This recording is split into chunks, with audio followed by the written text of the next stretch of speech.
साहब का जो है जन्मदिन है, तो हम सब लोग अजय दादा, प्रफुल्ल पटेल, हम सब लोग जो है उनको शुभकामनाएं देने के लिए आए थे और बहुत अच्छी बातचीत हुई। आपको जो है हम लोगों ने जो है शुभकामनाएं दी। नाही पण भुजबळ साहेब तुम्ही कसं पाहता आज भेट झाली आहे शरद पवारांची? आनंद वाटला आम्हाला, त्यांचा आज वाढदिवस, त्यानिमित्तानं आम्ही त्यांना शुभेच्छा दिल्या। पवार साहब का जन्मदिन 12 दिसंबर को हम हर साल उनको शुभकामनाएं देते हैं, उनका आशीर्वाद लेते हैं और उनकी अच्छा आरोग्य रहे, उनका नेतृत्व महाराष्ट्र को और देश को हमेशा मिलता रहे, यही हम प्रार्थना करते हैं और उसी के तहत आज हम यहाँ आए हैं। अंतःकरणापासूनच्या शुभेच्छा देण्यासाठी आज आम्ही सगळेजण आलेलो आदरणीय आहे, वंदनीय आहे आणि आम्ही दरवर्षी त्यांना त्यांच्या वाढदिवसात त्यांना शुभेच्छाही देतो, त्यांचा आशीर्वाद घेत असतो। त्याचप्रमाणे यावर्षी सुद्धा साहेबांच्या वाढदिवसाच्या निमित्त आम्ही इथे आलेलो आहोत। दादा आपण पाहू शकतो अजित पवार आहेत, तर अजित दादा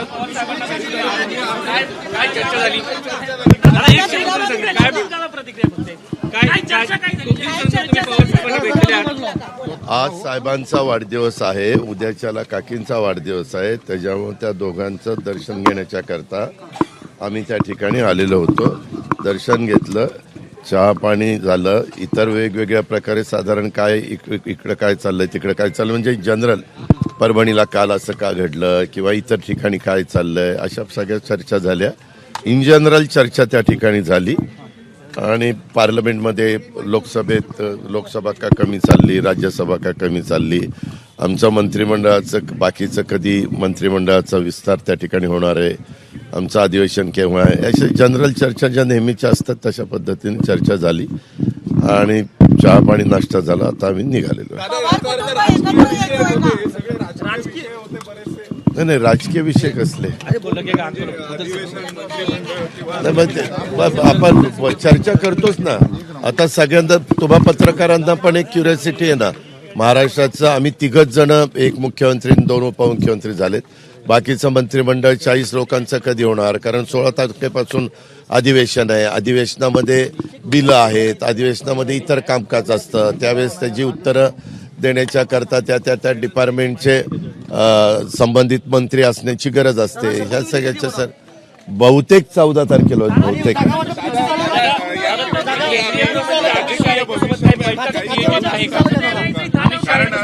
आजचा दिवस साहेबांचा वाढदिवस आहे। 12 डिसेंबरला सगळेजण येऊन साहेबांना भेटत असतात, साहेबांचं दर्शन घेत असतात, शुभेच्छा देत असतात। त्याच हेतूने आम्ही सगळे आलेलो होतो।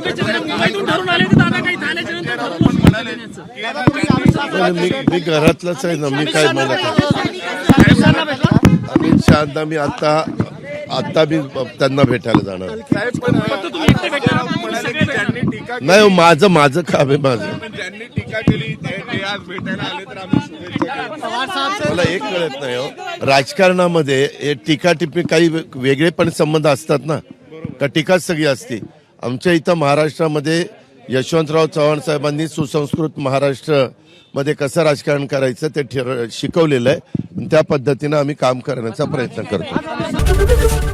एबीपी माझा, उघडा डोळे बघा नीट।